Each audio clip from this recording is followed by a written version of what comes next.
Friends, today I'd like to share with you my recent purchase of a classic American-made lockback knife. This is the Buck 110 Folding Hunter. But first, please take a minute to subscribe to my channel and like this video. It's what keeps the channel going. Thank you. Alright, so this is the Buck 110 Folding Hunter with the 120th collector tin and commemorative coin. Buck introduced it back in 1964, and there's been over 15 million of the Buck 110 Folding Hunters made. But I'm going to be honest with you, this is the first folding buck I've ever owned. I've had several fixed blades, and my favorite fillet knife is a Buck. You can check my video playlist for reviews on these knives. But I had never before pulled the trigger on a Buck folder, or what I call a pocket knife. So when I seen an opportunity to grab one of these iconic knives at an unbelievable price, I had to jump on it. Walmart had this 120th anniversary set for only $38. That's incredible. Half off. I had to jump on it. $38. The normal knife is $65 to $69, depending on where you buy it. $38, I believe it was $40.66 delivered to my door.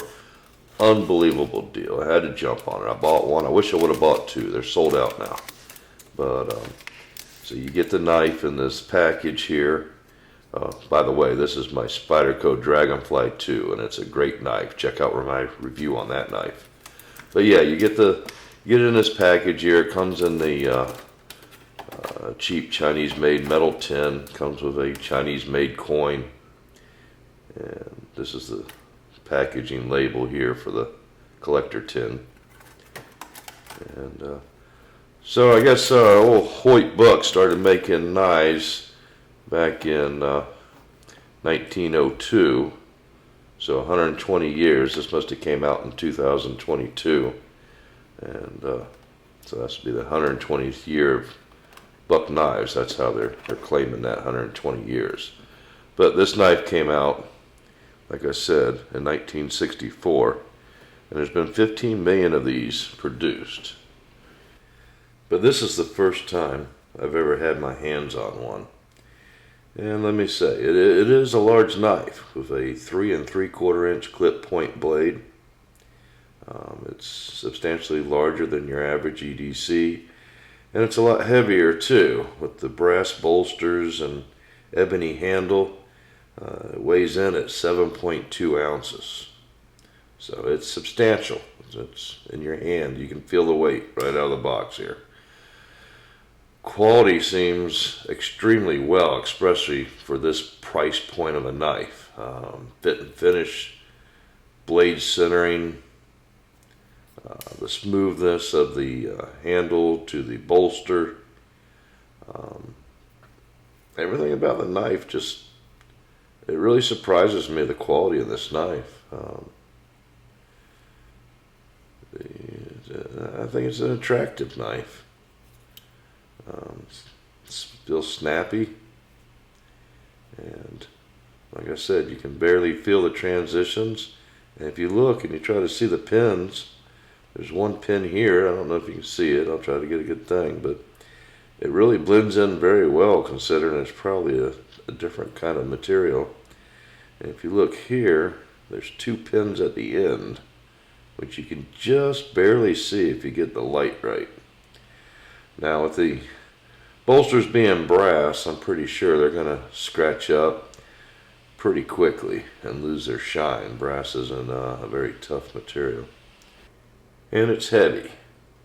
But that's what they used back in 1964. They didn't have titanium and all these new space age materials. And it looks pretty. So anyway, let's talk about the rest of this set.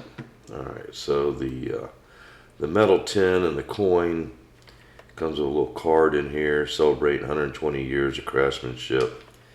You know, everything else here is made in China. Here's the coin. I'll take that out and show it to the people that are interested in it. If I could have got just the knife for $38, I probably would have just got the knife. I'm not really interested in the coin or the metal tin. I had much use for it. But here's the coin. Take a look at that. It's got a picture. I guess that's Hoyt. And on the back, it had the 120-year celebration with a picture of the 110 on there. And you gotta pry this tray out of the tin best you can here. Get it popped out of there. And inside there is these cards along with the leather holster. And it's just a message from the Buck family. You can freeze it and read that if you want to. I'm not going to, but in this card, it's talking about the natural markings on the handle is normal. That way you don't send it back thinking you got a defect because you got a line or something in the wood handles. And the famous forever warranty that Buck is famous for. Silica. Okay, so let's move that out of the way. Here's the famous Buck leather holster made in Mexico. Absolutely nothing wrong with holsters made in Mexico. I think they do some of the best leather work down there. So for the price, you can't beat it.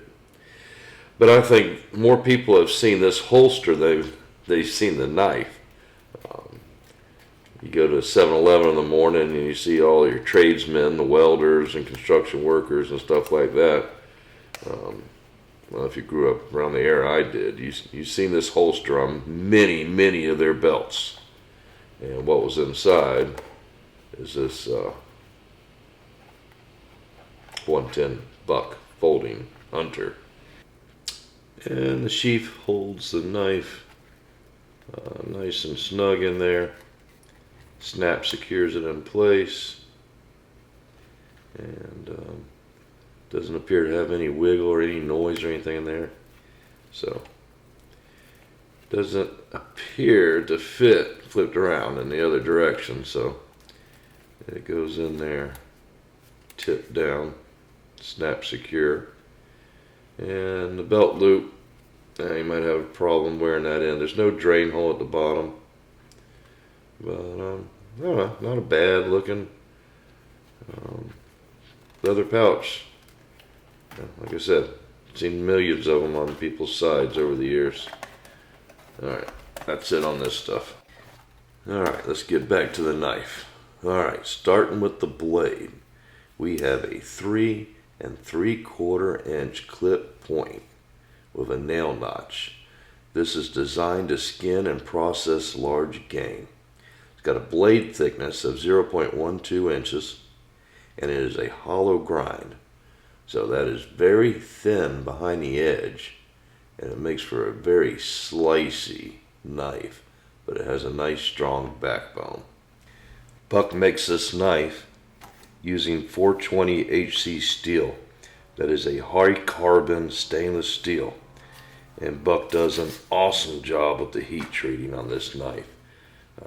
It'll create a razor sharp edge quickly, hold it fairly decently, and has excellent corrosion resistance. Now friends, I know as a fellow knife enthusiast, it is very easy to get caught up on all the new super steels that seem to hit the market every other month. Magna Cut, all the CPN variations, L-Max, the list goes on and on. And they're great steels, but for a everyday carry knife, what else can you ask for over Buck's 420 HC? Once again, ease of sharpening, gets a wickedly sharp edge, holds it decently, it's corrosion resistance, and most importantly, it's cheap. As far as the blade itself, Buck did a great job. I like the shape, all the transitions are even, all the grinds are even, and I like the belly, the swedge. It's not rounded like most knives. It's not sharpened, but it's got a nice acute angle. They did a great job. So the blade itself, I'm going to give it an A. But when we start talking about the rest of the knife, well, that's where it gets a little messy. So let's clean up and get into those details. And so the problem with a knife that's been around for 59 years is that it has an ocean of more modern knives to compete against. Let's start with the Spyderco Military 2. Coming in with a 1/4 inch longer blade, G10 handles, one-handed operation with a Spydie hole and compression lock, it's only 4.3 ounces, 2.9 ounces lighter. Here's the Paramilitary 2. With a 3.5 inch blade and all the same features as the Military 2, it's 3.3 ounces lighter. Even the heavyweight ZT 0652 comes in at 2.7 ounces lighter. And the larger ZT 0452 carbon fiber with its 4-inch blade and carbon fiber handle is 3 ounces lighter than the Buck 110 Folding Hunter. And the last one here, the Benchmade Tagged Out, that is also marketed as a folding knife for processing large game. It takes it to the extreme at coming in at only 2.10 ounces. You could carry 4 of the Tagged Out for the same weight as the Buck Folding Hunter, especially when you bring in the weight of the sheath required to carry the Buck. So, stiff competition there. Here's a Benchmade, I think it's an Osborne variation that somebody asked me to sharpen. I don't have the specs on it, but it was laying on my desk, so there it is. You can compare it if you're familiar with that knife. Alright, so moving on. So now that we compare the specs, the blade steel gets an A, but the weight, it definitely gets a D. It's just too heavy when compared to modern knives. Now the other aspect we got to talk about is how we carry the knife in the pocket. If you notice, the modern knives, they have a deep carry clip. Buck needs a leather sheath. So that's a downside there. So that's another D. You don't want to carry this in your pocket. It's just too heavy. Now, opening, deployment. Modern knives have thumb studs. They have Spydie holes. The Buck 110 doesn't have that. I think you can buy a thumb stud to put on there, but you still got this lock back here, and you can only do that. I try to do it one-handed, and the problem is the knife is razor sharp, which is a plus, but when you're trying to maneuver it around, you're going to get yourself trying to do this one-handed in any way. Even pushing the clip and using something to leverage it, you could still close it on your finger, or if you tried to do that against your leg, the tip of this knife is really sharp, and I've poked myself several times. So, ease of deployment, another D. Now, ergonomics.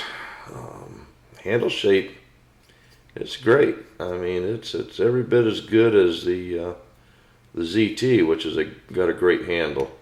But the Buck is thicker in the hand, and it gives you this nice pad on the back to hold your thumb. So, I'd say another A for just the ergonomics of the handle, the shape. It feels good in the hand, and it feels handy. Once deployed now, it feels good, and it's razor sharp. So we got some very high marks for the blade, the ergonomics, the price and value of the knife, but we also have some very low marks for weight, deployment, carry options, and the fact that there's so many better alternatives in 2023 over this knife. Would I buy it again? would I recommend to you to buy this knife? Well, at $38, it was a no-brainer, and it makes a great truck or workbench knife. At normal price $65, probably not. I'd probably just keep my eye and wait for it to go on sale again and see if I could get it at that lower price. Because if you're like me and you have plenty of good modern EDC carry knives, this is a great knife to add to your collection. It's just not a good knife for an everyday carry. So if that's what you're shopping for, no. If you just a knife collector and you enjoy knives, then adding the Buck 110 folders, a classic knife like this with the heritage it has, yeah, it's a great knife to add to your collection, especially, like I said, if you can get it for that $38, it's a no-brainer. So that's going to wrap it up here, guys. Thanks for watching. Please make sure to subscribe to the channel. I still got 2 knife giveaways. I got one it's coming out, the Spyderco Bird Caracara 2. So make sure you check out that video. Subscribe to the channel. Comment, I want the knife. And thanks for watching.